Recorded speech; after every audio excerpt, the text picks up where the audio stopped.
Guardian.co.uk.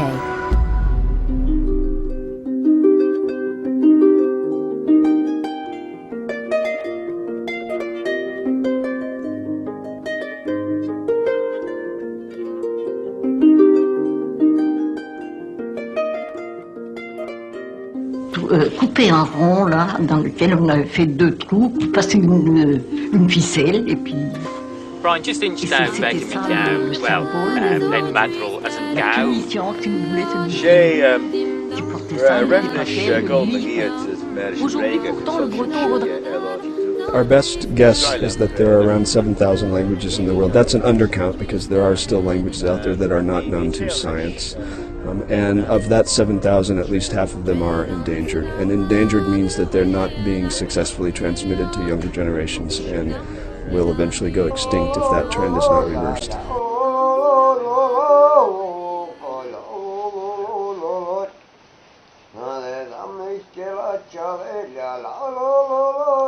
According to the Brussels-based European Bureau for Lesser Used Languages, about 40 million people in Europe speak a language other than the dominant language of the country where they reside. These languages range in strength from the Catalan pike, with about 7 million speakers, to the Minnow of Satterfriesian, a minority language in Germany spoken by about 2,000 people. In between are more than 60 other language minorities, each finding itself in entirely different circumstances and faced with its own specific predator. Voce dicir a verdade, podes falar en galego, e a tua identidade, por iso debes facelo. Guardian Books Podcast with Sarah Crown and first Claire Armidson. Voce dicir a verdade, podes falar en galego. So I think we'll probably use a green star and just a simple sort of night sky background. I had a couple of images which I wasn't particularly happy with. One of them was a star with. The kitchen table in the home of one North London publisher has become something of an international staging post. I joke not. It's where Clive Boutle, owner of the publishing house Francis Boutle, has been busy committing some of Europe's smallest languages to print. Here he is with linguist Paul Gubbins doing a final edit on their anthology of Esperanto literature, Star in the Night Sky. I'm assuming there's going to be no slippage. Well, yes, you're absolutely right. There isn't. This is not the time to make any amendments. This is corrections only. Star in the Night Sky is the 5th anthology Boutle has produced so far in a series titled Lesser Known Languages of Europe. Already out of volumes in Galician, Norman, Breton and Manx. They're beautifully produced books with texts in the original language and English. But with so few people who still speak these languages, who, I wondered, will read them? I was working with some people on a Cornish anthology many years ago, and as a result of that I was offered the manuscript of an anthology in Breton. And at that point I decided that what the world needed, or the English-speaking world needed, was a complete overview of all the lesser used languages of Europe.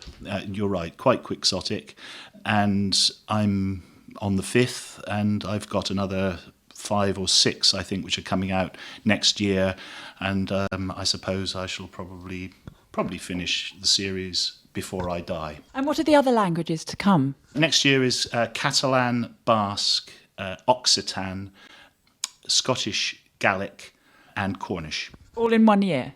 Yes. I'm not doing anything else next year. I'm staying in. So, is this good literature? Yes, I mean, it's very, very good literature, and I'm amazed myself. It's a sort of a learning curve for me, really. I mean, I do it, obviously, because I think it's a worthwhile project, but also it's given me a fantastic insight into the unexplored areas of European literature and culture. I discovered through the Galician anthology the poetry of Rosalía de Castro, who I think is one of the eminent poets of Europe, who should really be better known. Not all the literature is great literature, and I try and direct editors to pick up other kinds of literature, journalism, other kinds of writing, just to show the scope that these languages can achieve. So how do you choose which languages to leave out? God, that was a bit of a googly, Claire, wasn't it? I'm only interested in European literature. I'm interested in all sorts of literature, but I've narrowed it down to European literature. There was a list which I used at the beginning, provided by the European Bureau for Lesser Used Languages, which was essentially the minority regional languages. But I decided fairly early on that I wanted to broaden the series to include those languages which don't have a regional basis, like Esperanto and Yiddish and Ladino and Romani, because they're part of our European culture or heritage, very important, but they don't have a specific regional location. So I'm sort of mopping them up, really, as they come up. The only criterion, really, is that they have to be European and they have to have a literature. I'm interested in the Manx literature, for example. It's a very tiny place. Does it really have a literature? It's not a huge canon. And, of course, people are writing in it today. I mean, this was a language which was declared extinct in 1974, I think it was. Yes, comparatively recently, yes. With the death of Ned Madrill, who was a native speaker. But there has been a revival, a remarkable renaissance, actually, which is supported by the Manx government. And there is now a nursery school it teaches in the medium of Manx, and I believe there's now a primary school that teaches in the medium of Manx. But it has historic literature, the carvels of the 18th century, which are sort of religious poems, and quite an ancient ballad called the Traditionary Ballad. Now, I'm a bit concerned about your fortunes as a publisher. Who is going to buy this book, and how on earth are you going to be able to pay your son's university? The idea is that the more that the series expands, the more essential it becomes for libraries and other institutions to buy it, because nobody else is doing this. And it is an important overview of the undiscovered culture of Europe. They're very much aimed at the common reader. They're attractively produced. They're not overburdened with kind of academic apparatus. It really is the literature with commentary. –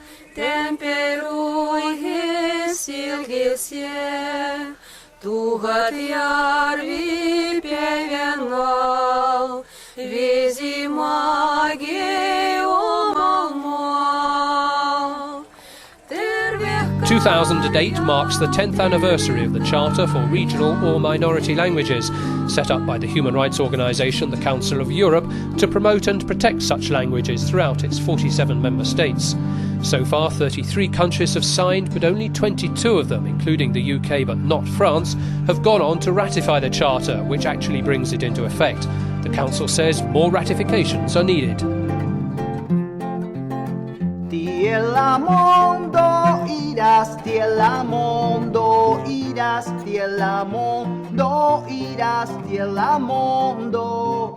Tiela mondo irás, tiela mondo irás, tiela mondo irás, tiela mond. Lundo mercredo sabato, mardo jaudo kai di mancho. Esperanto, some would argue, isn't a real language at all, but that hasn't stopped Paul Gubbins from devoting a large part of his adult life to it. He's co-editor of the online Esperanto magazine Mondato and also edits the biannual House magazine of the Esperanto Association of Britain, based in Staffordshire, where he has a day job teaching at the university. The number of people I come across who say, oh yes, my grandfather used to speak that, or yes, my parents learned this at school, but nobody speaks it anymore. People do speak it. Clearly it's a minority language, but it is a flourishing minority language. The internet has been absolutely wonderful for Esperanto, and for anybody who says, well, nobody speaks it, do they? I say, look, just simply go to Google, type in the word Esperanto, and for a language which is supposedly dead and which supposedly nobody speaks, there's a dickens of a lot of life out there. And people are writing, obviously, original literature, original poems. We have literary magazines. And, of course, the great thing about it is, of course, we like to call it the international language because, of course, it is represented right across the world. This is its strength and its weakness. I mean, with a language like Welsh, for example, you can go to North Wales particularly, and you can hear people speaking Welsh, and you're conscious that Welsh is obviously a living language, which clearly it is. We probably have as many Esperanto speakers as there are Welsh and Breton and a lot of so-called minority languages. We're spread around the world, and therefore you don't notice us. My nearest Esperantist, for example, is about 10 miles away in the next town. So, I mean, he and I get together occasionally over a pint, but, that's the way it is. Is it an evolving language? Does it have a language for the internet, for all these innovations that we're dealing with and that English is constantly having to take on board? Yes, it's adapting to all these things. I mean, anything which you can say in a so-called national language, you can certainly say in Esperanto. There are people, for example, working at the moment, you mentioned the internet, on computer language and vocabulary and things like that. And I've actually got quite a thick dictionary at home with computer terms, and I notice that is now actually being updated. And there's a body of people specialists in that field, who are working on that, who are updating it. We also have text, and I've got a text, for example, on parasites, scientific text, in this anthology. And again, Esperanto can be used for science. Tell me how you got into Esperanto. You live in Stafford. You're a journalist and a teacher at the university. How did you get into this? I taught languages for many years at a university, and I found myself at one stage teaching three beginners groups in German. And I thought it would be rather nice to get my head around another language, to put myself in the position of a learner. So the first book that found me was a Teach Yourself Esperanto book. And I thought, that'll do. I'd actually bought the book some 15, 20 years earlier when I was a student. And my father had seen me learning this with some enthusiasm and said, you don't want to worry about that. He said, nobody speaks it. Again, this old myth, you're wasting your time. And foolishly, I believed him. Now, I so enjoyed it. I mean, being a linguist, I raced through this Teach Yourself book. I thought, this is absolutely wonderful. Here's a language which doesn't have, for example, idiotic gender, such as French, le and la. I mean, why, for example, if you learn French, you have to learn that it's a little girl table, it's la table. If you learn German, you have to remember it's der Tisch, it's a little boy table. How absolutely stupid. And here was a language which didn't have gender like that, so you can cut all that rubbish out of it. We don't have things like irregular verbs, for example. I mean, the Americans seem to love the fact that somebody dove into the water. We dived into the water. People in English always get very confused between ring and ring, rang, rung. How many times you hear people say, I rung him yesterday. Irregular verbs fox English people. And this, of course, is the language which arrogantly we English say, everybody speaks English, everybody must learn English. It's very simple. Good grief, it isn't. So my heart went out to this wonderful language called Esperanto, which doesn't have irregular verbs. When I'm teaching Esperanto, I'm teaching, in many senses, a natural language, and it's German or French in a classroom, which is the artificial language. And this is a complete paradox, because people say Esperanto is supposedly the artificial language. Who do you teach it to? Who learns it? I've done a lot of teaching at a summer school in Barlaston in Staffordshire, which is now the headquarters of the Esperanto Association. Most people these days come across it online, and in many respects, Esperanto being a regular language is very suitable for online learning. It is taught in one or two schools in Britain now as part of a very important programme called Springboard to Languages, which is being monitored by the University of Manchester. And we are finding that this is having a knock-on effect, particularly for confidence building. And curiously enough, teachers do report to us as well that there's been a confidence boost for learning mathematics as well. That children who perhaps have been struggling with literacy, struggling with numeracy, come across Esperanto, they found something which they can succeed in, and this has actually boosted their confidence in other areas. So now, will you read us a piece of literature in Esperanto? It might be nice to hear the words of Zamenhof himself. It's around page 40, our Esperanto anthem, which was one of the very early poems which Zamenhof wrote. We sing this at Esperanto gatherings. This is from 1893, so this is the creator of Esperanto, who wrote several poems, not perhaps outstanding ones, but somebody had to make a start. And this was him saying to the world, look, this language is not just some sort of Mickey Mouse code, you do not have to speak in words of one syllable. It's a perfectly usable, mellifluous language which can be used for things like poetry. En la mondon venis nova sento, tra la mondo iras fota voco, per flugiloi de facila vento, tra la mondo ne ad largo sanguum sopra gira homo flugiloi de facila vento, unde loco flugo gira loco, ne agravo sanguum soi fanta, gira homo tiras familium, alla monte eterna militanta, di promessa santa harmonium. To the world has come a strange new glory. Through the world a mighty voice is crying. On the wings of every breeze the story now from place to place is swiftly flying. Not with thirsty sword for blood desiring, it could draw earth's family together. To a world towards war for high aspiring, it will bring a holy peace forever.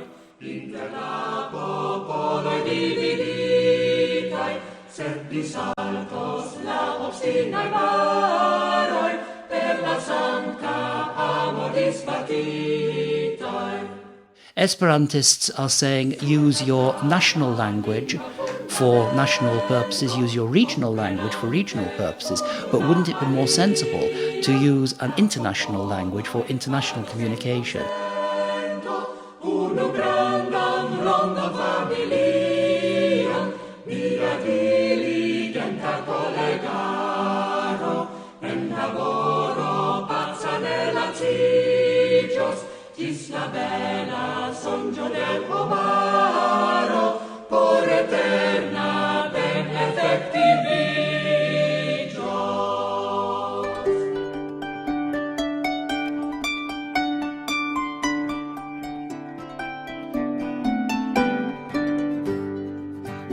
So while minority languages continue to face the threat of eradication, there are nevertheless plenty of initiatives by enthusiasts such as Clive Boutle to revive them. Politics also plays a part. The French government is unsympathetic to Breton, but the Irish government has given special status to Gaelic. In Wales, meanwhile, the language has been a major issue in the growth of nationalism over the last 50 years, with mass protests by the Welsh Language Society. The National Eisteddfod, which meets in a different town every year for competitions in the language in poetry, prose and drama, is a major social as well as cultural festival. Now there's to be a new bilingual festival starting today. The Welsh Poet Laureate Gillian Clarke is one of the headline guests at the first ever Novo Literature Festival, which is being held in the spectacular setting of Novo Castle in southwest Wales near Carmarthen. Gillian has written a poem specially for the occasion, celebrating the white cattle of Novo Park, whose ancestry dates back to 943 AD. White cattle of Dinevor, ghosting the valley still 10 centuries since the time of Hywel Dda. Their dreaming heads sway below the castle and black mountains against the sky, luminous as white flowers at dusk.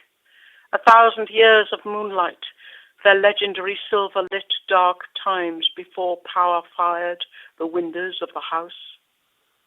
Like Suin, silvering upstream to spawn in Towie and its tributary streams, white fire, electric, veins of history, the cattle innocent of their lineage. How it moves us, brings to mind our story, Rhodri Mawr, the Lord Rhys, Hywel Dda, grazing dusk pastures, pale as the first stars. The history of Novo Castle is intertwined with literature. In the 12th century, it was inhabited by the Welsh ruler Rhys ap Griffith, who sponsored court poets and, in 1176, organised a festival of music and poetry in Cardigan, an event that has come to be regarded as the first national Eisteddfod, so it's a very fitting setting. Well, in a way, I see the whole history of Wales, Cymru, of course, as it is in Welsh, as embodied in the county of Carmarthenshire. And the white cattle of Dinevor, for me, a ghostly and wonderful and living symbol of that history, because they're really beautiful animals. They're not albino, they're white, silver really, but they've got dark eyes and they're just beautiful creatures. The herd they have today is directly descended from cattle from the 9th century. It's a county of castles, Carmarthenshire, and the great heroes of the early days, or they weren't heroes, they were princes, they were lords of an independent country, or almost independent.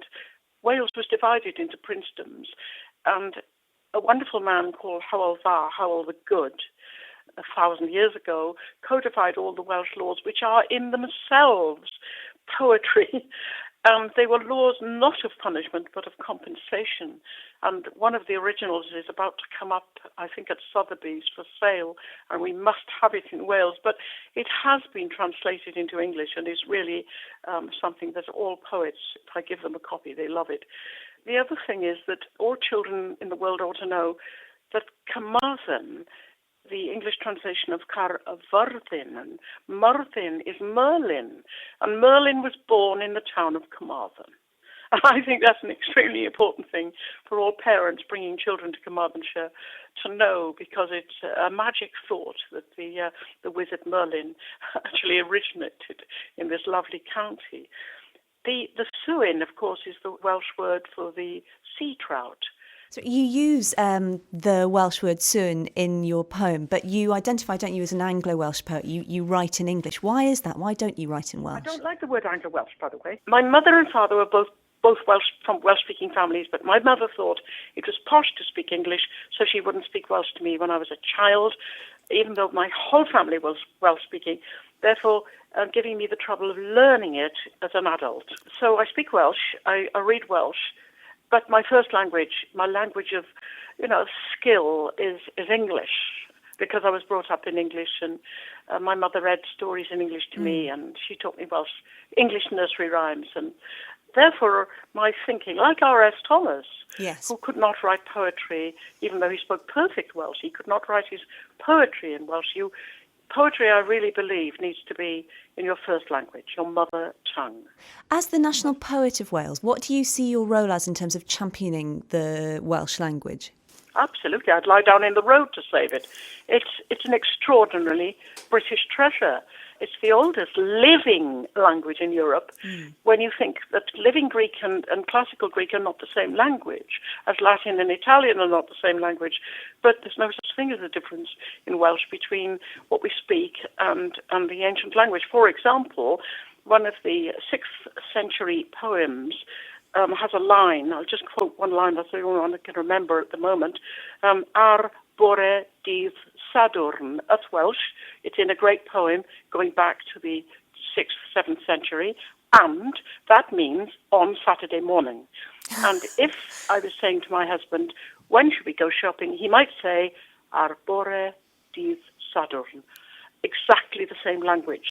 So it's not a dead language, it's a living language. And the literature is a European treasure, and it belongs to Britain. And I'm longing to give back to every British child the stories and the Mabinogi. They probably know the Greek myths, but they don't know the Welsh. Let's not say Welsh. They don't know the British myths. And I think these things belong to every single one of us in the islands of Britain. And I'd like people to know that, for instance, the word Dover, the town of Dover, which is way out in the southeast of England, comes from the word Dover, which is the Welsh word for water. And so everywhere, all over the British Isles, is this archaeological, linguistic story. I'm fascinated by this idea that a Welsh speaker now can read a poem from the 6th century and read it as easily as they could read, a poem written yesterday in Welsh. Do you think that's why Welsh poetry is so central to the country's sense of itself? I do think so. I think it's a combination of story. Every culture has its early stories.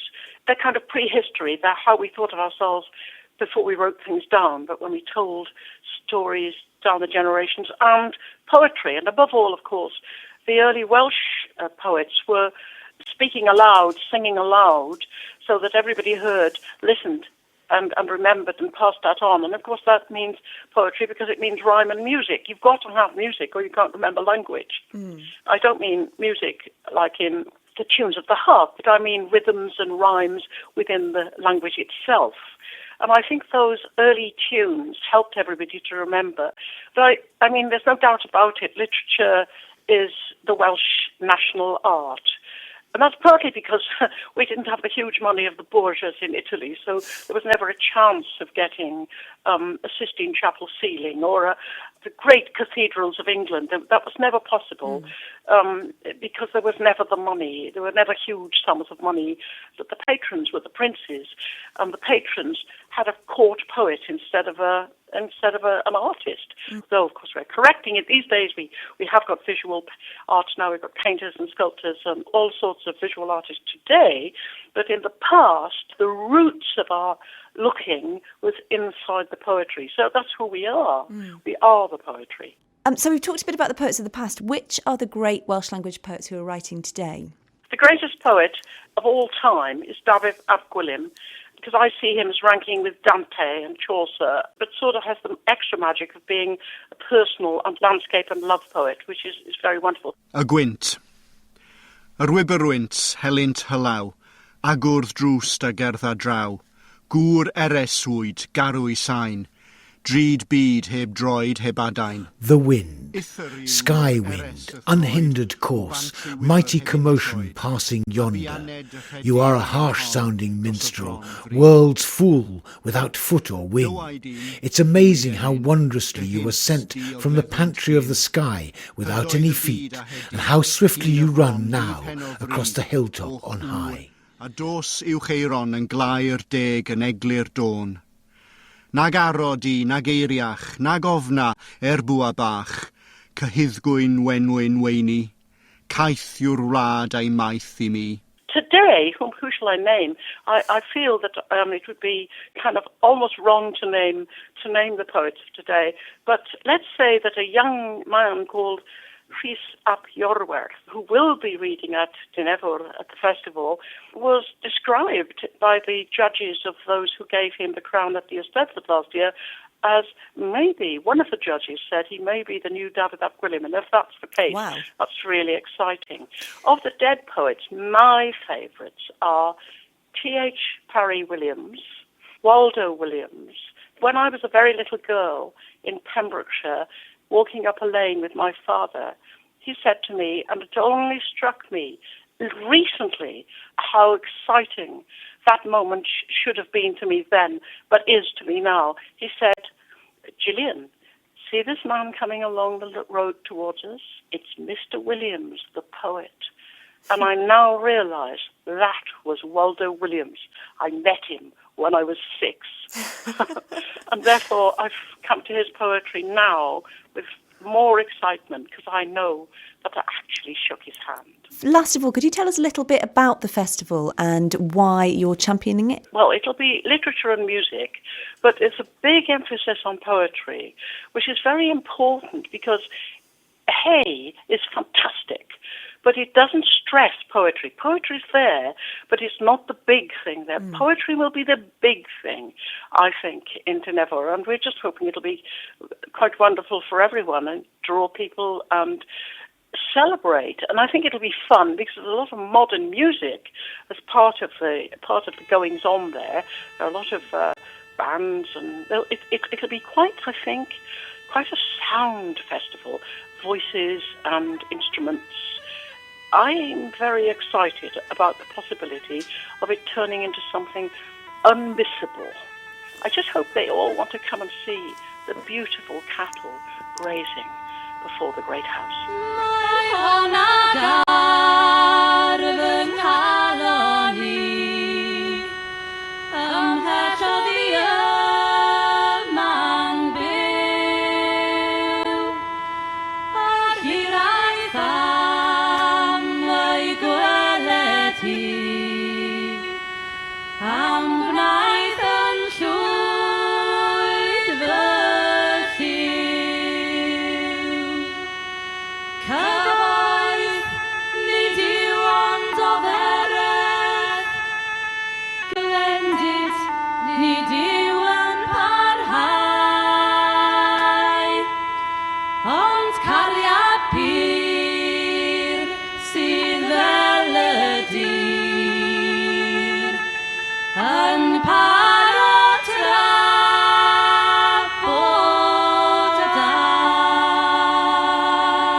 For more great downloads, go to guardian.co.uk/audio.